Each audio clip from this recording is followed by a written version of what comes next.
This video is intended to cover stress and epigenetic inheritance. There are stars next to each of the SLOs that correspond to this pre-recorded lecture. And towards the end, the very last SLO that's starred about interpreting figures. This has to do with the handout on birds and stress. This slide refers to the concept of homeostasis, which you might have heard of before. This is when we consider conditions that are relatively stable. These conditions would be chemical and or physical, and they would be describing an animal's cells, tissues, and organs in the context of our biology course. Here are some analogies of homeostatic systems from everyday life. So they have to do with temperature control. So for example, in a home or a building, there would be a cooling control, like with a fan or air conditioning, and then there also would be heating control, which would be through a furnace. And so the home temperature is not going to stay perfectly at a particular value, but it can fluctuate.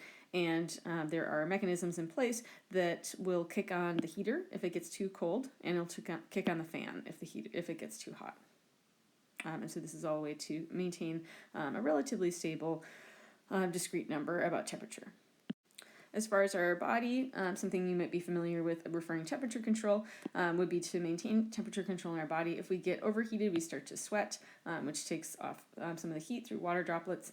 And then if we were too cold, we might start to shiver, and the shivering in our muscles would start to make us feel warmer and generate more heat. With regards to stress, the HPA axis is an example of a homeostatic system. And specifically regarding the HPA axis, the homeostatic system is described in the short-term stress response. And in particular, as a reminder, or you may not have seen this already, there is negative feedback to shut off the response. And specifically what that feedback mechanism is, which is negative, is that cortisol, which is produced by the adrenal glands, after some time and maybe a critical threshold, will feed back to the hypothalamus and pituitary gland and stop hormone production at those locations of their respective hormones.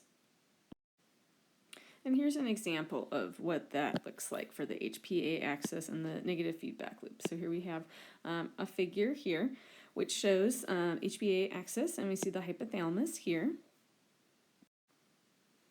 And as we talked about previously, as a reminder, the hypothalamus releases the corticotropin-releasing hormone, which then can act on the anterior pituitary gland.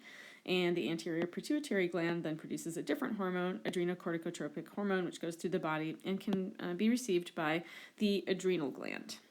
And the adrenal gland then makes cortisol.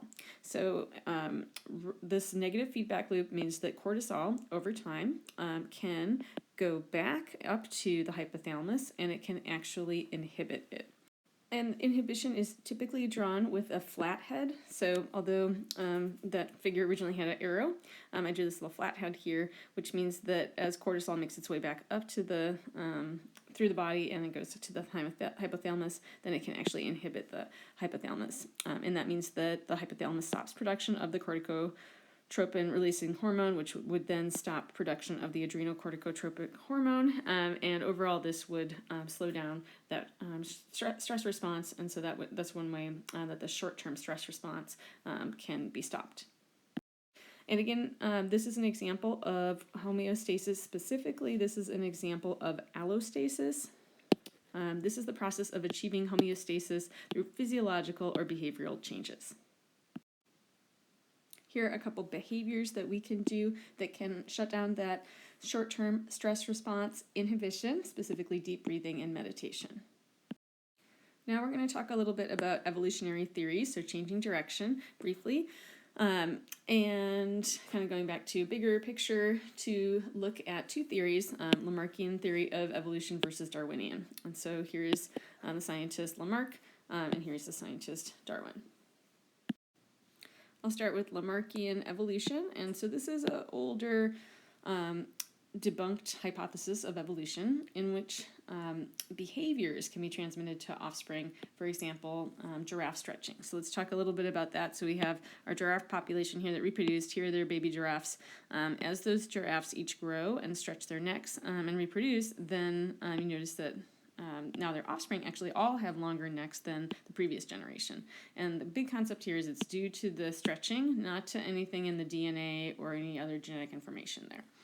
So it's only due to the behavior. And then we see this happen again, that this taller population of giraffes, then they also keep stretching their necks, and so then their offspring, due to the stretching, are going to have even longer necks than either of the previous generations. So the other concept of evolutionary theory that I'll talk about here is Darwinian evolutionary theory. This is the same that we covered in Unit 3, namely that variation within a population is due to heritable changes. And when we talked about that, and as scientists started to think about this, they found a lot of evidence for those heritable changes as DNA sequences, specifically A, T, C, and G, so just the nitrogenous bases. Now I want to tell you about a type of inheritance that has been discovered in the last few decades, and this has kind of complicated things but made it really interesting and more the reality of how genetics works. So basically this is epigenetic inheritance. Epi, if we break down that term, means above, like your epidermis or just outside of, and then DNA sequence refers to the genetic part. And by that I mean the A, T, C, and G portion of the DNA. And so roughly putting that together, epigenetic inheritance means something that stands above or is added on top of the DNA sequence. And it is a type of inheritance pattern. And that seems pretty strange to us from what we've talked about so far, because we've really focused on the DNA spelling, the A, T, C, and G. But this is the reality. So there are extra molecules that can be added or removed from the DNA structure, so along the DNA double helix, and those include two molecules which are called methyl and acetyl groups.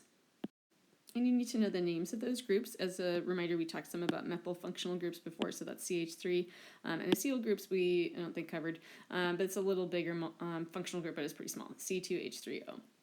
And so these can easily be added to basically the backbone of the DNA. And then they can also be removed. So there are other enzymes that their whole job is maintaining these extra molecules, these kind of finishing touches on the DNA. And the really cool thing, which is why we're talking about it, is the presence or absence of these extra molecules can affect gene expression, which is transcription. And then these extra molecules can actually be passed on to the next generation because they are physically attached to the DNA, and that's part of the chromosome, and that is what is put into the gametes, and it forms the genetic information for the next generation. And so the deal is, so how do these molecules get added or removed? So basically, the molecules can be added or removed by enzymes within the cell, which have a change in their activity based on behaviors that organism does.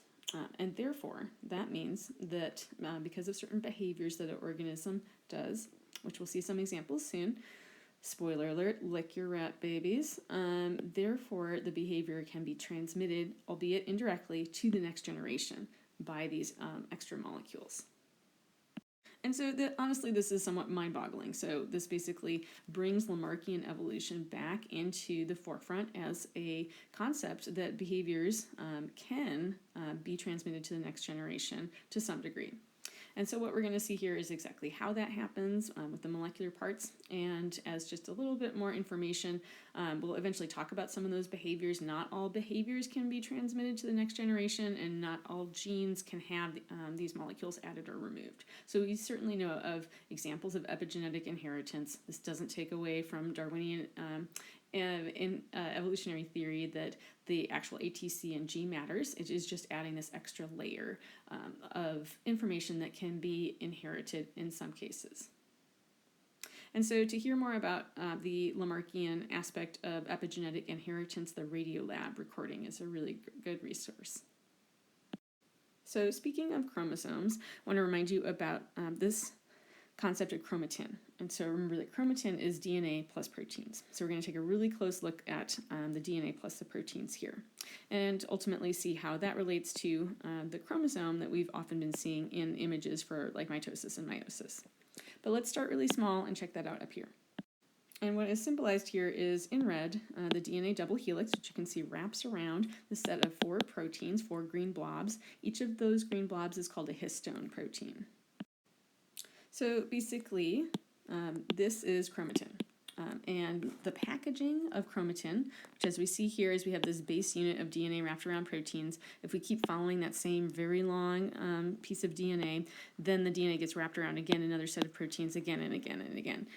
And so we can see that there are many, many, many, many of these histone protein DNA wrappings, which make up higher levels of chromatin. And you don't need to know the names of these things, but just know that there are many of these along the length of the DNA. And so we call this packaging, basically, how all of these fit together and eventually snake together. And this allows the DNA to be very tightly packed. DNA is negatively charged, so if DNA were just all glommed up in the middle, it would repel itself due to the phosphate groups. And because the proteins here are positively charged, then that means that we can pack things together more closely in a very organized fashion. And so basically this packaging with the DNA plus proteins, which by the way is called a nucleosome, should write that out, that is basically going to allow DNA to fit into the cell. So in the average animal cell, there's about 1 meter of DNA from one cell. If you took all the chromosomes and unwound them and placed that unwound very, very, very thin DNA end to end from one cell, which you can't even see with your naked eye. So what that means is DNA is very thin but very long. Its packaging allows DNA to fit in 3 dimensions inside the cell, specifically inside the nucleus. And so a really cool thing about the packaging is that the packaging can change from tight to loose packaging. And so I kind of think of this as an analogy as if you had a backpack, if you were going on a big trip. You would probably pack some things really, really, really tightly and stick them in the base of the bag, for example. And other things you would pack more loosely, just kind of throw in like your sunglasses on the top, maybe like a, I don't know, guidebook or your phone on the top, but you don't like pack that up too tight. And so that's more loose packaging. And so as you would go on a trip throughout the day, you might take certain things out and put other things in, so you might change how tightly packed things were. Like if the temperature is changing, you might pull out a sweatshirt and wear that and then just kind of shove it in on the top and not pack it up real tight again. And so basically, let's see what that looks like for DNA. So here we see tightly packed DNA, which is called condensed chromatin. And you can see that the DNA plus the protein and all the nucleosomes are stacked up really, really tightly. There's really no space in between them. And what this means is that there is no transcription occurring for any genes that are within the DNA in this condensed region.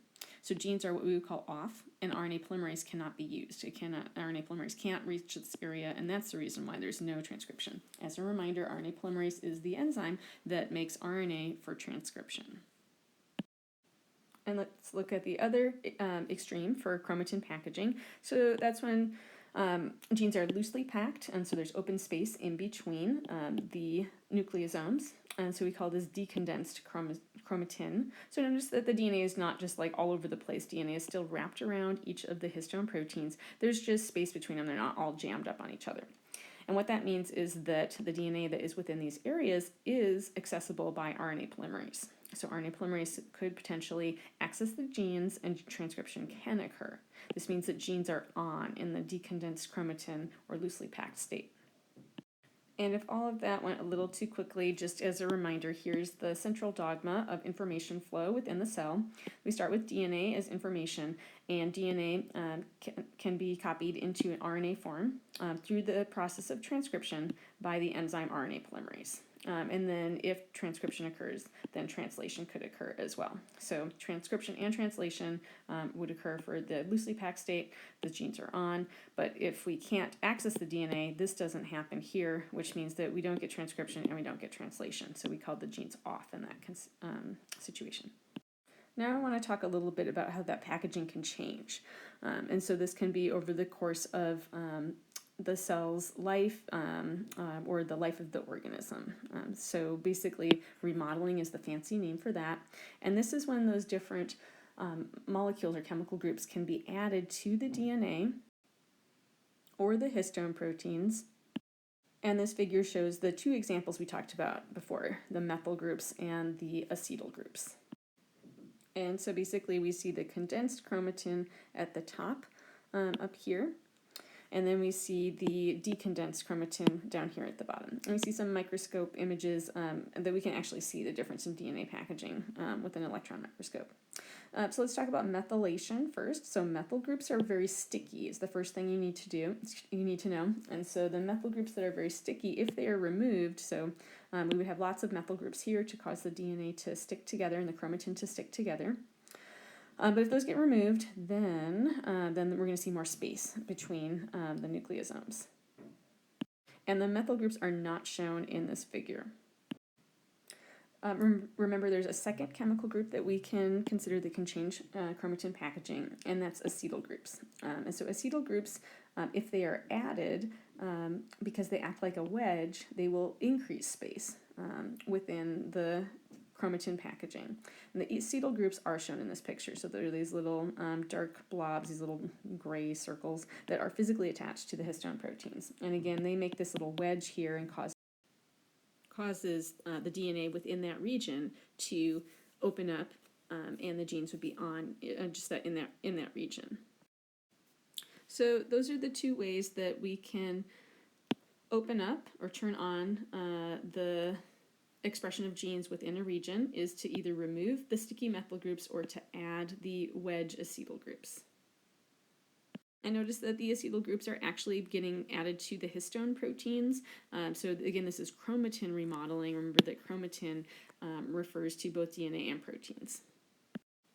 And then if the chromatin in that area is remodeled again, based on a behavior, for example, then that would be due to removing acetyl groups, removing that wedge, which would make it more condensed, or adding methyl groups, which would make the packaging more sticky and make that either way would lead to condensed chromatin in that case. And so basically cells are constantly remodeling the chromatin in many areas. So they're opening up and closing parts of the DNA. So there's lots of behaviors and other enzymes that can affect this type of packaging, which then affects the transcription.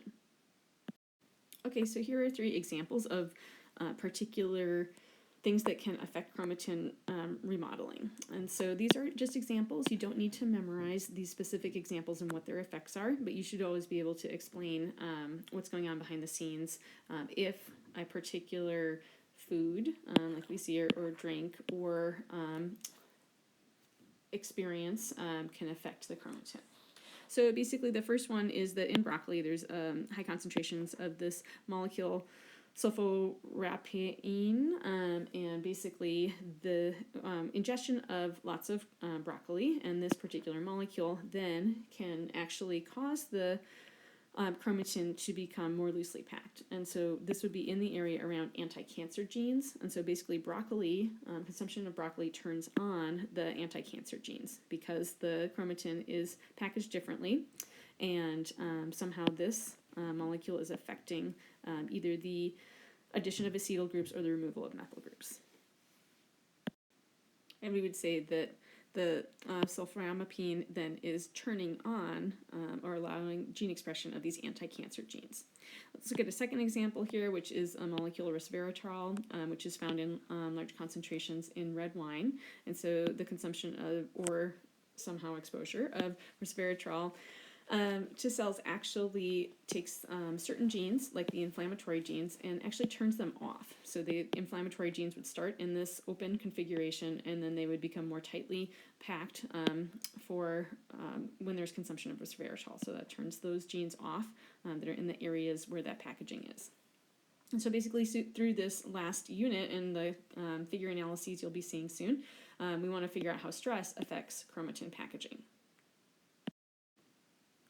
This figure shows you some of the information about the Lick Your Rat pups or rat babies video animation and website, which you should check out. And so I'm going to hit some of the high points for that. And basically what we see here is there's 2 different experiments that we're going to examine how nurturing by rat mothers affects the stress response in the rat pups. And so the gene that we're going to be checking out to determine how does nurturing affect genes and the stress response is the GR gene. This is called the glucocorticoid receptor gene, which is a real mouthful. And the glucocorticoid receptor gene can be expressed in the brain if the genes are on. So if the GR gene is on, then it can be expressed in the cells in the brain, and this is the receptor, the GR gene, which cortisol binds and can decrease the stress response. So in the first experiment, here we see that there are attentive rat mothers in this region, and the attentive rat mother will raise her own pups. And so basically, in those cases, the pups are calm and they have a very low stress response. And this says that the gene, specifically it means the GR gene, is rarely methylated. Remember that methylation is sticky, and so if we don't have methyl groups, then that means that the genes would be open or on, and specifically we're talking about the GR gene. And so this would allow the cortisol to bind and go back up to the brain and then have a low stress response to turn that off. And on the other hand, if we have these anxious rat mothers, and looks like they're really ignoring their rat pups here, inattentive is maybe a better word for it, then the genes are highly methylated, which means they're sticky, so the GR gene would be off, and that means that these rat pups would not be making the GR receptor. And that means that once their stress response gets kicked on, there's no way to kick it off. And so that means that the rat pups would be anxious and have a high stress response. This shows the specific region of the brain where the GR gene is active, called the hippocampus. Doesn't exactly line up with what we talked about before for the HPA axis. Just know there's some extra levels of what parts of the brain talk to what. And basically just want you to know that the GR gene is expressed in the brain. In the second experiment, we had a little mix-up that took place. So here we have the high nurture rat mom, and her biological babies are going to be switched at birth with the low nurture rat mom. And so basically we're going to see what that does to the stress response and try to figure out kind of nature versus nurture for this experiment. So basically for these pups here, so they have the low nurture genes, but they have the high nurture behavior from their mom. And so from their kind of foster mom. And so what that results in is actually pups that are very calm. And so they would have genes that would be rarely methylated, so the genes would be on in this situation. On the other hand, we see the exact opposite result for the other group of mice, pups. So those are the ones here which have the high nurture genes that match this mom, but then the sort of behavior that they received during the first week of development was low nurture, and they actually end up being anxious pups. And so as we compare those two components, the genetic component versus the behavioral component, to see what the actual output is, we see that actually the behavior is more important in their stress response for essentially the rest of their life. This is a very key window for the first week of development that sets the gene expression state for the rest of their life. And so here's the conclusion, basically that nurturing is what determines the stress response, not the actual DNA sequence. And remember that nurturing is a behavior, and so that behavior then could be affecting the chromatin packaging. And so basically when we talk about up here, the genes, so that would be the ATCG sequence.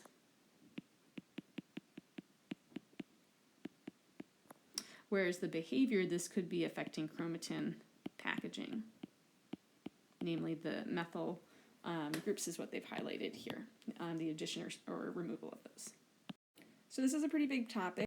And then here I'm just reminding you about a couple handouts to check out, so the levels of organization, and then also check out the birds and stress case study and figure analysis. And so this is going to be bringing together information from the last several lectures about the HPA axis and how to interpret data regarding stress studies.